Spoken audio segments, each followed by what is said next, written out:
কি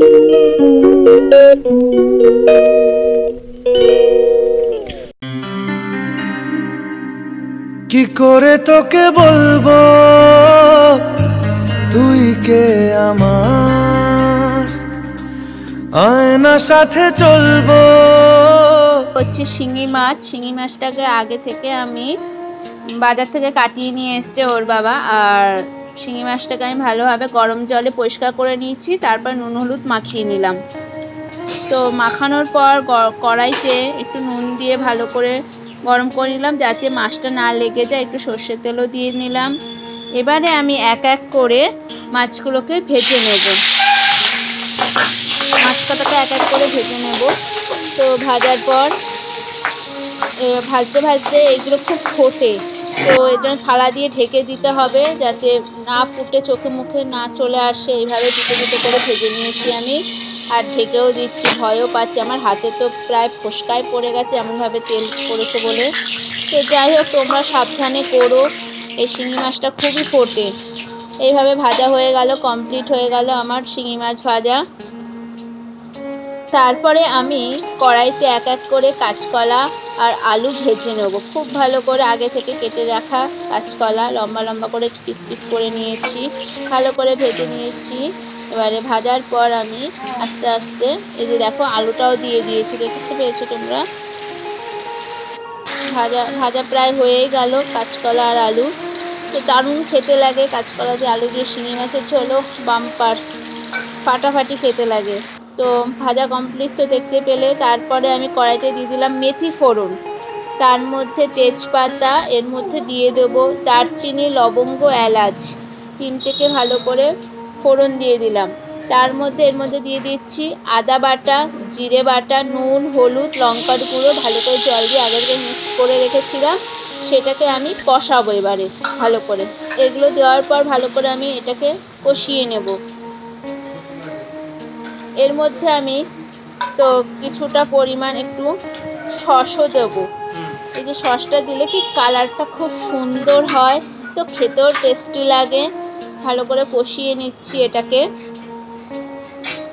তারপর এর মধ্যে দিয়ে দিচ্ছি আগে থেকে আলু আর কাঁচকলা ভাজা, সেটাকে ভালো করে কষাবো এই মশলা দিয়ে। এই কষানো প্রায় হয়েই গেল, 5-6 মিনিট একটু আস্তে আস্তে আঁচে কষাবে যাতে পোড়া না লেগে যায়। তো কষানোর পর আমি একটু জল দিয়ে দেবো। যে যতটা পরিমাণ ঝোল খাও সেইভাবে জলটা দিয়ে দেবে, যতটা পরিমাণ জল লাগে তোমরা নিজেদেরটা আন্দাজ করে দিও। তো আমি আমার মতো দিয়ে দিলাম। যখন ঝোলটা ফুটবে, ঠিক আছে, তারপর তোমরা এর মধ্যে একটু আগে থেকে একটু চিনি দিয়ে দিলাম, নামানোর কিছুক্ষণ আগে একটু চিনি দিয়ে দিলাম। আর যে যতটা নুনটা সেটাও টেস্ট করবে। আর আগে থেকে ভাজা শিঙি মাছটা দিয়ে দিলাম। ভালো করে এটাকে আস্তে আস্তে নাড়বো। ঝোলটা মাছগুলোকে ভিতরে আস্তে আস্তে করে ঢুকিয়ে দেবো। তো তার মধ্যে আমি এবার নামানোর কিছুক্ষণ আগে, ঠিক 5 মিনিট আগে দেব আমি গরম মশলার গুঁড়ো। গরম মশলার গুঁড়ো দিয়ে দিয়েছি, দেখতে পেয়েছি। গরম মশলা গুঁড়োটা দেওয়ার পর আমি ভালো করে আস্তে আস্তে নেড়ে নেব। আর মাছগুলোকেও ঝোলে দিয়ে দেবো, ঝোলের মধ্যে সুন্দর যাতে নরম হয়ে থাকে। যে যতটা পরিমাণ তেল খাবে সেইভাবে তেলটাও দেবে। তো এই শিঙি মাছের ঝোলে বেশি তেল দিলে ভালো লাগে না। তো আমি যতটা পেরেছি দিয়েছি, যতটা পরিমাণ আমরা খাই। তো রান্না তো প্রায় কমপ্লিট হয়ে গেল, এবার নামাচ্ছি। তো বন্ধুরা, তোমাদের যদি ভালো লেগে থাকে এই রান্নাটা, প্লিজ কারোর সাথে শেয়ার করো, একটু লাইক ডান করো। তোমাদের ভালোবাসাটা পেলে আমি খুবই উপকৃত হব। তো আমার ভিডিওগুলো দেখো, তাহলে খুশি তো হবই। আমি এত কষ্ট করে একটু শেয়ার করি তোমাদের সাথে রান্নাটা। একটা ভিডিও করতেও তো সময় লাগে বলো। যাই হোক, আরও যদি কোনো ভিডিও পেতে চাও তাহলে কমেন্ট করো।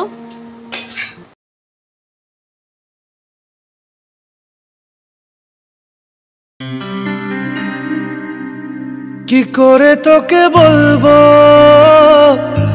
তুই কে আমার, আয়না সাথে চলবো।